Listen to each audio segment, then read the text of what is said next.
धुरंधर 2 मत देखना, बेकार है, प्रोपेगेंडा है, इस तरीके से बोलने वाले आपको हर जगह मिल जाएंगे। पहले ही वार्निंग है कि स्पॉयलर्स होने वाले हैं, तो उनके लिए तुम ये अगर इन सब के बाद भी तुम पाकिस्तान या आईएसआई की साइड लो और कहो कि भाई मूवी बेकार है, तो भाई मेरे तुम्हारे कोई फायदा नहीं 15 अगस्त पे स्टेटस लगाने का कि हैप्पी इंडिपेंडेंस डे। अब देखो, मैं जानता हूँ कि तुम भी मेरी ही तरह इंडिया से हो और अपने देश से उतना ही प्यार करते हो जितना मैं करता हूँ, लेकिन वो देशभक्ति, वो पैट्रियोटिज्म जो होता है ना, वो होना भी चाहिए, और वही मूवी में हमें दिखाया भी गया है अगर तुम सही से देखो तो। बस बात यहाँ पे आदित्य धर के पॉइंट ऑफ व्यू की है, और सबसे बड़ी बात यहाँ पर पॉलिटिक्स की नहीं है। जरूरी नहीं है कि आप किस नेता को सपोर्ट करते हो, मैटर करता है कि मूवी का मेन प्लॉट क्या है, मूवी का मेन पॉइंट ऑफ व्यू क्या है। क्या तुमने नहीं देखा कि कैसे जब ये हरामखोर हमारे इंडियन सोल्जर्स को शहीद कर देते हैं बिना हिचकिचाए, जरा सा भी नहीं सोचते भाई, बिल्कुल ही। और मैं तो कहूंगा कि भाई सैल्यूट है उन फैमिलीज को जिन्होंने अपने बच्चों को फिक्र ना करते हुए भी अपनी देश के लिए भेज दिया, एंड इनफैक्ट सेक्रीफाइस भी दिया। वेल, तुम लोगों के लिए मेरा काम यहाँ पर यही है कि मूवीज रिकमेंड करना और अपना रिव्यू करना, बाकी तो चॉइस तुम लोग की है ना। और हाँ, मैं उतना एक्सपर्ट भी नहीं हूँ पीजे एक्सप्लेन्ड और कॉमिक वर्स की तरह, भाई उतने व्यूज भी नहीं आते।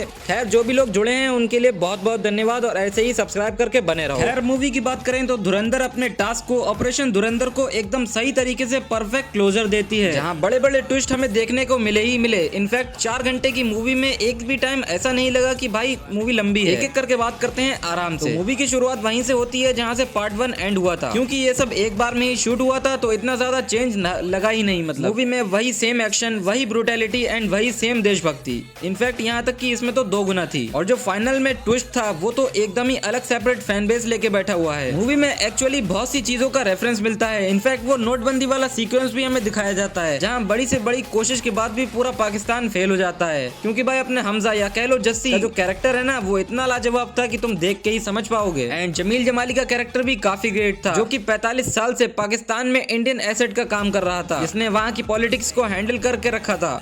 और ये ट्विस्ट जस्ट मूवी के एंड में जो मिलता है हमें, भाई एक अलग ही लेवल का फैन बेस है। और अब तुम सोचते होगे कि 45 साल से जब वो वहाँ पर था तो हमजा की वहाँ पर क्यों भेजा गया, मतलब उसकी वहाँ पर क्या जरूरत थी। तो यहाँ पर देखो कम्प्लीटली अलग चीज है। हमजा जो कि जसकिरत सिंह रंगी का कैरेक्टर है, वो एक वेल ट्रेंड एसेंट सोल्जर है, वो एक किलिंग मशीन भी है। लेकिन वहीं जमील साहब बिल्कुल ही डिफरेंट कैरेक्टर प्ले करते हैं पॉलिटिक्स में इवॉल्व होकर। कैरेक्टर वाइज बात करें तो हमजा जसकिरत सिंह की सबसे पहले बात करते हैं। सबसे पहले heads off to Ranveer Singh, भाई ऐसी परफॉर्मेंस भाई मैंने आज तक देखी नहीं। एक काम कर, 200 रुपए दे और 50 रुपए कट ओवर। जब मैं मूवी देखने बैठा तो मैं भूल गया कि भाई रणवीर इस रोल में है, मैं सिर्फ हमजा की प्योर डोमिनेंस पे था। एक एक करके जब वो अपनी हिट लिस्ट के सारे बंदों को हिट करता है और खत्म करता जाता है एक अलग ही स्टाइल में, वो भाई पीक पीक पीक सेटिस्फेक्शन था। एंड जब कुछ नहीं हुआ, क्योंकि येलिना को भी पता लग जाता है कि वो एक ऐसा है, तो वो बताती नहीं है किसी को, लेकिन तुम समझ सकते हो ना क्यों नहीं बताती। एंड में इसका हमें जवाब भी मिलता है जब वो हमजा वापस जाता है अपनी फैमिली के पास, लेकिन वो देखता है कि वहाँ उसके बिना भी सब लोग मूव ऑन कर चुके हैं। सबको यही लगता है कि वो अभी भी मर चुका है, क्योंकि उन्हें उसकी कोई जरूरत नहीं है, तो वो वहाँ से इमोशनल होकर चला जाता है, क्योंकि अब उसे समझ आ चुका था कि अब उसकी सबसे ज्यादा जरूरत देश में है। एंड अजय सान्याल सर का इम्पैक्ट बहुत बड़ा था। Great respect to R Madhavan का character, what a role play.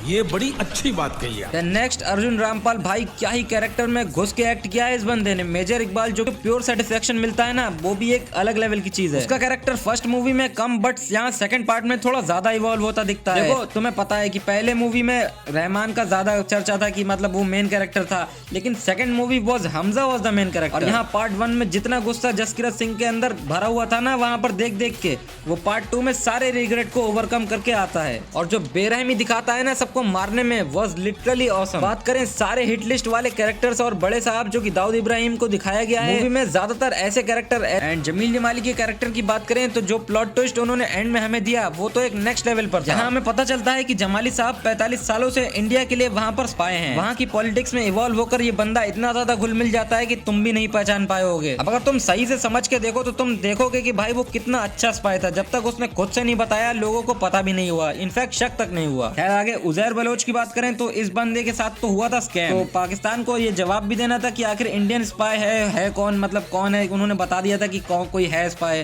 तो आखिर में ब्लेम उसी बंदे पे लगा दिया, अपने बंदे पे ही ब्लेम लगवा दिया था, जहाँ पर हमजा ये कहता भी है कि उसे जिंदा ही इसलिए रखा गया था। और आपकी नॉलेज के लिए आपको बता दूं, ये सारे ही सीन रियल हैं, और ये उजैर वाला सीन तो बिल्कुल ही रियल है। उजैर के ऊपर ब्लेम लगता है कि वो इंडिया के लिए स्पाई कर रहा है पाकिस्तान को, जहाँ पर एक टाइम मुझे भी लगा था कि भाई अब लियारी का किंग वो बनेगा, लेकिन Hamza was the main character भाई। एंड में अगर हम कहें कि धुरंधर 3 आ सकती है क्या, उसका हिंट है क्या, तो हाँ हो सकता है ऐसा हो। इसमें हमें एंड में जस्सी यानी जसकिरत सिंह रंगी के कैरेक्टर का क्या हुआ वो सब दिखाया जा सकता है कि आगे क्या हुआ, एंड वो प्रोबेबली हमें 2028-29 से पहले शो देखने को नहीं मिलेगा। वेल एक चीज अगर तुम्हें मेंशन करूं, आदित्य धर की एक और मूवी है उरी द सर्जिकल स्ट्राइक, जहां पर तुम्हें एक कैमियो में इनका नाम देखने को मिलेगा।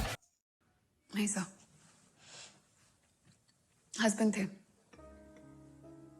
कैप्टन जसकीरत सिंह रांगी, सीजन पंजाब रेजिमेंट, नौशेरा सेक्टर के एम्बुश में शहीद हुए थे। वेल ये मेरे थॉट्स हैं, बाकी आदित्य धर धुरंधर 3 के लिए टाइम तो लेंगे ही लेंगे। मुझे नहीं लगता 2028 से पहले कुछ आने वाला है, या आ भी सकता है, कुछ कह नहीं सकते। बाकी मूवी तुम्हें कैसी लगी बताना जरूर, और कमेंट करना, लाइक सब्सक्राइब जरूर करना।